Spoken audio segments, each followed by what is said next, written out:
Sustaining yourself in the times of COVID 19 is the biggest challenge. I'm Assistant Professor Cheryl Veenan-Dias, the President of EcoKshatriya Foundation. We believe in building sustainable community ecosystems. Now, what is EcoKshatriya? We are an NGO which was registered in 2018, but we began way before that in 2013, where students were taught the art of solid waste management as a part of their subject, which was sustainable tourism.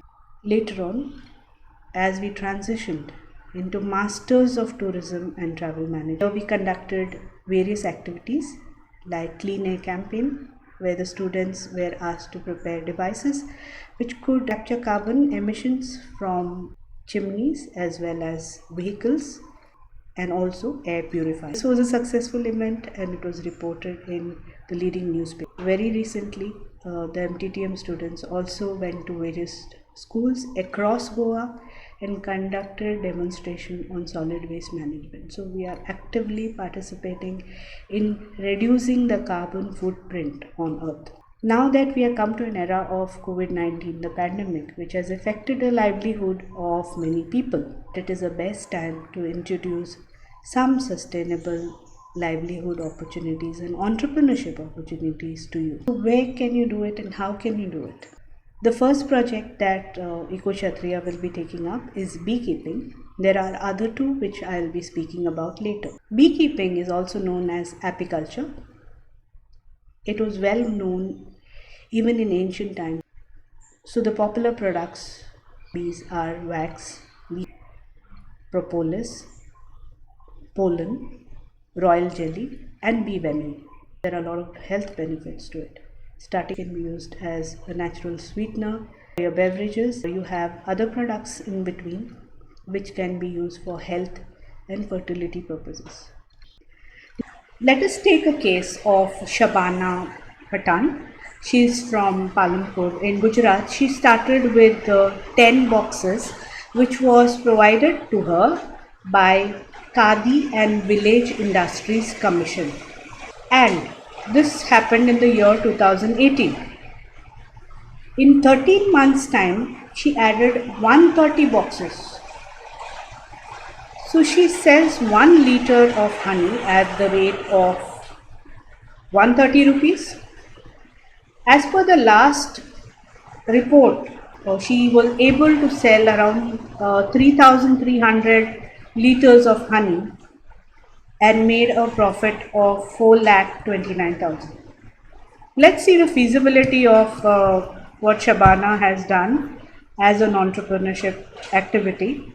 If we calculate, the first 10 boxes were completely free.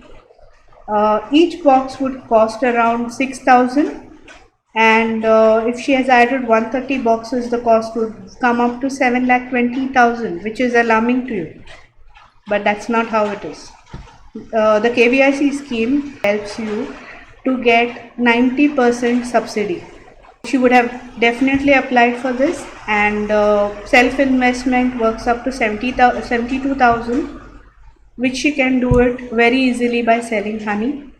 Profits earned in 13 months was 4,29,000 minus 72,000. So 3,57,000 is something that she has retained for herself. Balance of 6,48,000 was all paid for by the government. Yes, it is possible even for you.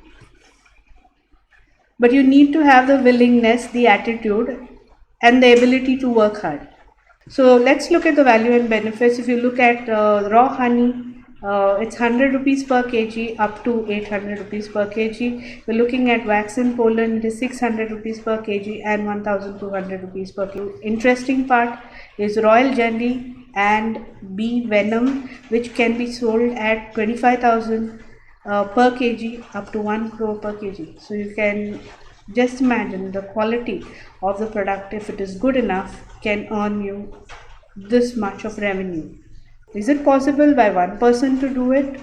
Let us see the possibility of it. So why does EcoKshatriya promote collective beekeeping? I took up a study which was from PubMed done by Benton Moose and Stewart. They conducted a study on a colony, and each colony had to be milked for around 5 minutes. On an average, 20 hives have to be milked in order to get 1 gram of honey. It's that difficult. 1 gram of venom, I mean.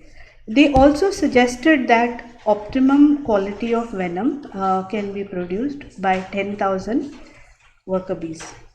To watch a video on how the venom is extracted, you can follow us on the description box. Protecting your beehive is also very, very important. Strong winds are deterrent to the development of bees, and the bees will not be able to do their activity freely. During the rainy season, they need to be protected and also fed because they cannot travel far and wide. On an average, they travel up to 2 kilometers radius, so this is something that they wouldn't be able to do during rainy season. Ampan, the tropical cyclone storm that happened near the Bay of Bengal, has destroyed the local habitats of bees, and up to the tune of 1 crore or more. So what we are saying is bees should not be looked at only as object to earn revenue, but also they are the ones that support the flora and fauna, and in turn support the ecosystem. So your support in this is very, very important. Let us look at a business model that I am proposing under EcoKshatriya Foundation, where I propose that if there are 5 nodal officers, each nodal officer would be associated with a different taluk or a zone, which we can work out later, but this is just a hypothetical situation. And each nodal officer would be taking care of 20 beekeepers, whom we suppose would have around 20 boxes, bee boxes. So they would have to an extent of 400 boxes under each nodal officer. The production of these boxes would be around 20 grams of bee venom. We are looking at only venom at this point of time. But this doesn't mean that the production of honey is stopped. That goes on perpetually and in a sustainable manner. Here we are looking at collective farming in the likes of the White Revolution, which was started in Gujarat by Mr. Varghese. So here we are looking to start a collective effort of all the beekeepers. Now if we move forward and see the other aspects to this model, so how does it work?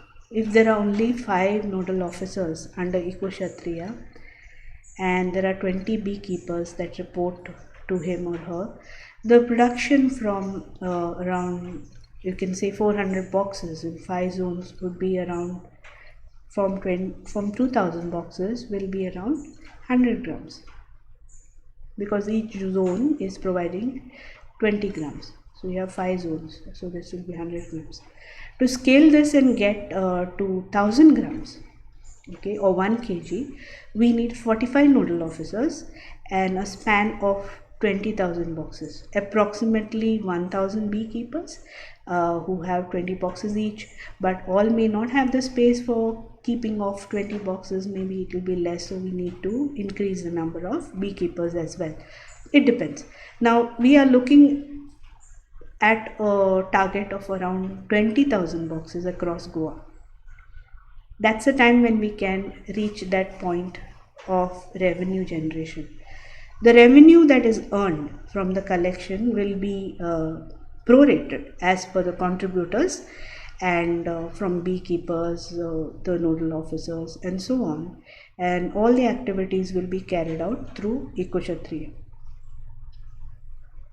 So in addition to this, we might have vacancies to support the activities which we have to conduct.